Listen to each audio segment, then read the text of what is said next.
You don't hate lies, you hate truth that hurts. We say we hate lies.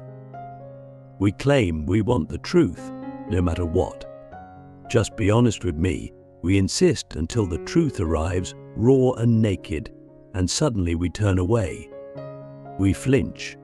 We get angry. We accuse. Because the truth, when it's sharp enough to cut through our illusions, is rarely pleasant. And here's the paradox. It's not lies that truly disturb us. It's the truths that make us feel small, exposed, or wrong. It's the truths that shatter our self-image, that challenge the stories we've clung to, that force us to admit we're not who we thought we were. So let's be honest, brutally honest. We don't hate lies, we hate the kind of truth that hurts. The kind that changes everything. The kind that leaves you standing in the ruins of your own delusions, wondering who you really are. Think about this. How many times in your life have you asked for honesty, only to withdraw the moment it became uncomfortable? How often have you said, "Tell me the truth," but secretly hoped the truth would be gentle, flattering, easy to digest? We crave truth like a child craves fire, drawn to its warmth, terrified of its burn. And the truth, when it's real, doesn't just burn, it incinerates. It destroys false layers of self. It exposes hidden motives. It reveals how much of what we call reality is just a defense mechanism dressed in logic. And yet, this destruction is not cruelty, it's cleansing. The truth doesn't come to hurt you, it comes to free you. But first, it has to kill the lie you're living in. Click subscribe to this channel to get more profound insights. We live in an age obsessed with being right. Everyone has an opinion, and everyone's opinion is dressed in the armor of certainty. But truth doesn't care about your confidence. It doesn't care if you've said something 1,000 times. Lies can feel like truth if they're repeated enough. And truth can feel like betrayal if it threatens the narrative you've built your life on. That's why so many people reject truth, not because it's false, but because it's unwelcome. Because it asks too much. It demands we grow, and growth is painful. It demands we change, and change is terrifying. Here's the thing most people never realize. Lies are not always malicious. Sometimes they're just easier. Sometimes they're survival mechanisms. We lie to ourselves to keep functioning. We tell ourselves we're okay when we're not. We tell ourselves we're in love when we're lonely. We tell ourselves we're in control when we're terrified. And then, when someone comes along and holds up a mirror, when they say the quiet part out loud, we don't thank them. We resent them. Because they didn't just speak truth, they threatened our illusion. And for many of us, the illusion is safer than reality.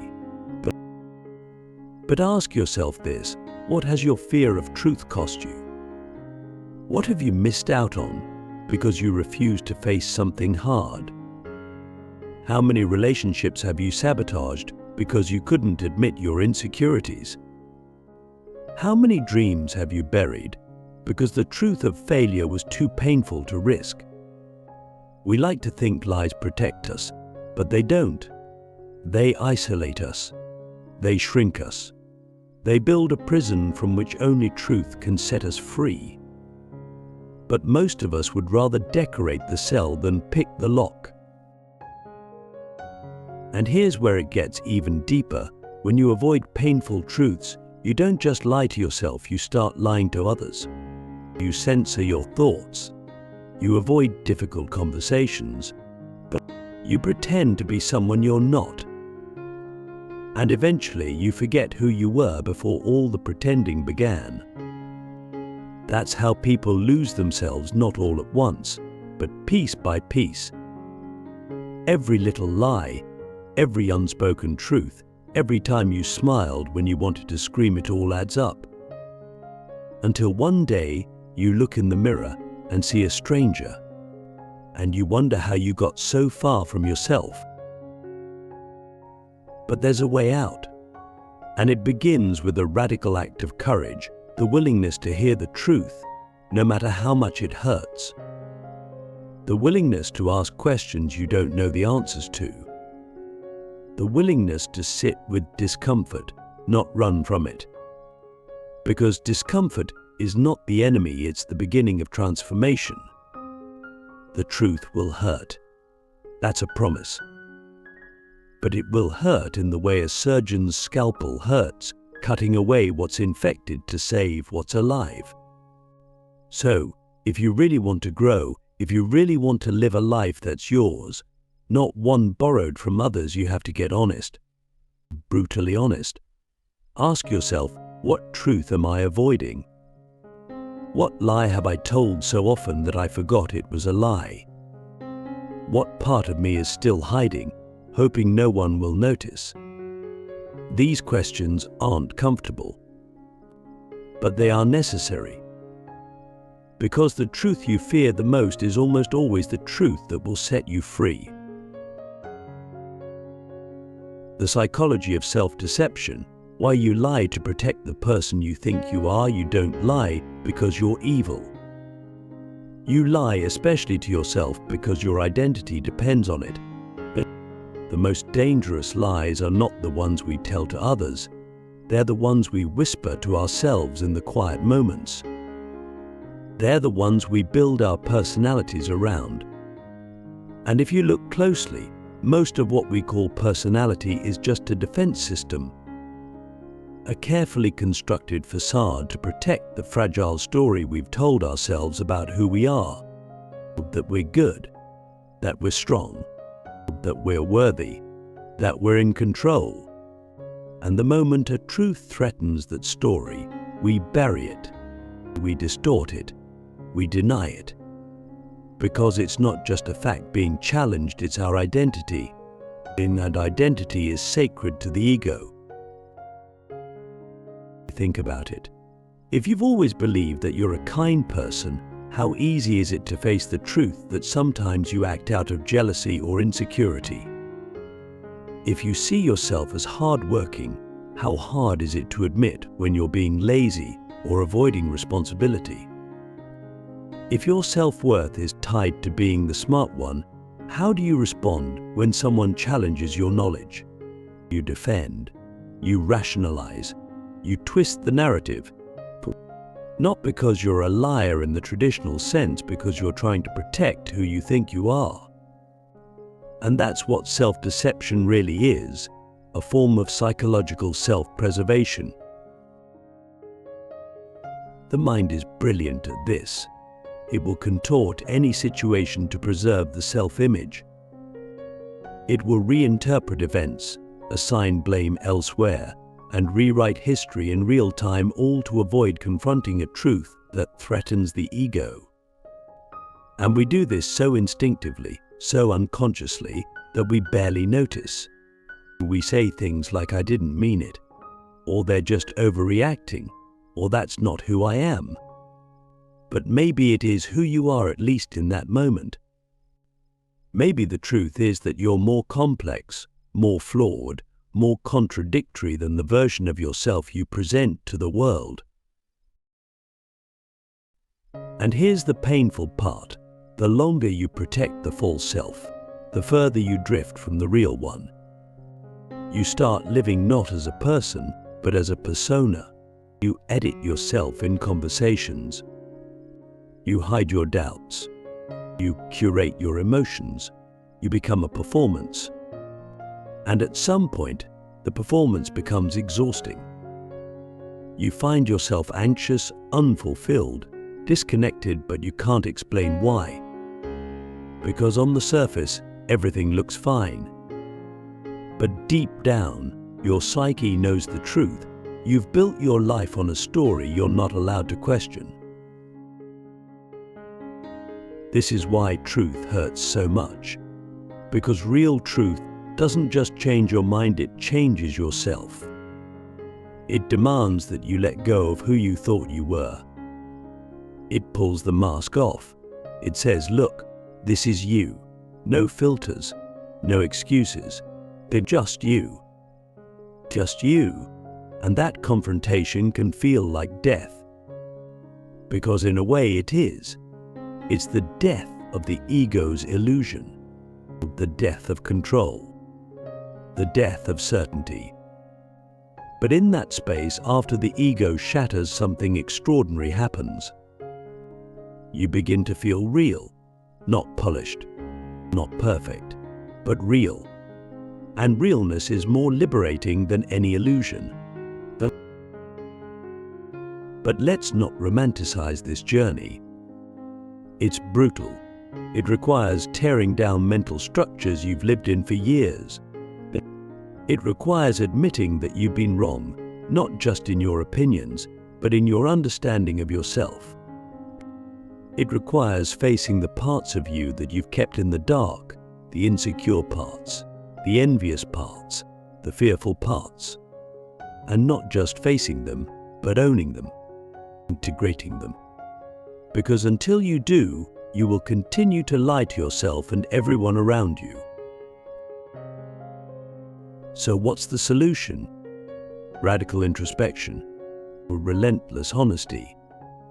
A willingness to become your own interrogator, not to punish yourself, but to liberate yourself. Ask yourself, what story about myself am I unwilling to let go? What truth am I afraid will destroy the image I've created? Who am I when no one's watching, when no one's applauding, when no one's validating me? These aren't casual questions, they're excavations. And if you dig deep enough, you'll find the roots of your self-deception, and in those roots, the key to your freedom. Because the moment you stop lying to yourself is the moment you begin to live. Not as an idea, but as a human being. Not as a brand, but as a soul. And yes, it will hurt. Yes, it will shake you, but it will also wake you up. And that's what truth is, for not to make you comfortable, but to make you conscious. The mirror effect. B. Why we attack the truth tellers who reflect us too clearly. There's a strange thing we do when someone tells us the truth, especially a truth we're not ready to hear. We don't thank them. We don't pause and reflect. We don't say, wow, I'd never seen it that way before. No, we attack. We ridicule. We distance ourselves. We label them as arrogant, negative, judgmental, or out of touch. Why? Because their words didn't just challenge our thinking, they threatened our identity. They held up a mirror. And sometimes the reflection is so clear, so uncomfortably accurate, that we would rather smash the mirror than face what's in it. That's the mirror effect. Our tendency to hate the people who reveal the truth we're desperate to avoid. This is why truth tellers are often outsiders. They don't fit neatly into social circles. They make people uncomfortable. They disrupt the flow. And yet, paradoxically, they are the ones we need most. Not because they're always right, but because they're not afraid to say what others only think. They disturb the surface so we can see what's underneath. They strip away our justifications, our rehearsed narratives, our protective layers. But instead of embracing them, we exile them, but sometimes subtly, sometimes violently, because in exposing the lie, they expose us. Think about the teachers in your life who changed you, not the ones who gave you easy answers, but the ones who challenged your assumptions. The ones who asked the hard questions. The ones who saw through your act and called you on it. At the time, you might have hated them. You might have felt attacked, misunderstood, even betrayed. But later, sometimes years later, you realized they were right. They weren't trying to hurt you. They were trying to wake you. And waking up always feels like an attack when you've been asleep for too long. The irony is that we often say we want people to be real with us. We ask for brutal honesty. We claim to admire truth-tellers, but only when the truth flatters us, only when it confirms our beliefs. The moment it contradicts our self-image, our ego rises like a tide. We get defensive. We try to discredit the messenger. We accuse them of being toxic or negative. But the deeper truth is this: they're not toxic, we're just triggered. Because they're touching a nerve we didn't even know was exposed. The mirror effect explains so much of our interpersonal tension. Why we ghost people who tell us the truth. Why we cut off friends who confront our behavior. Why we get angry at therapists, mentors, even strangers online who dare to reflect our shadows back to us. It's because we're not fighting them, we're fighting the truth they carry. We're fighting the part of ourselves we don't want to see. And so we shoot the messenger. Because it's easier to destroy the mirror than to accept the reflection. But what if we didn't? What if we paused in those moments instead of reacting and asked us, why am I so defensive right now? Why does this truth make me angry? What part of me feels exposed? That kind of introspection is rare, but it's transformative. Because it turns confrontation into clarity. It transforms the enemy into a mirror. And suddenly, instead of running from the truth, you use it.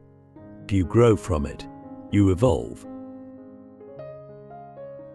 And here's the twist that most people never reach. The people who trigger you the most often hold the key to your deepest growth. They're not the villains in your story, they're the catalysts. The ones who challenge your comfort not because they hate you, but because they refuse to play along with your illusion. And if you can stop defending and start listening, they might show you something you've been blind to your whole life.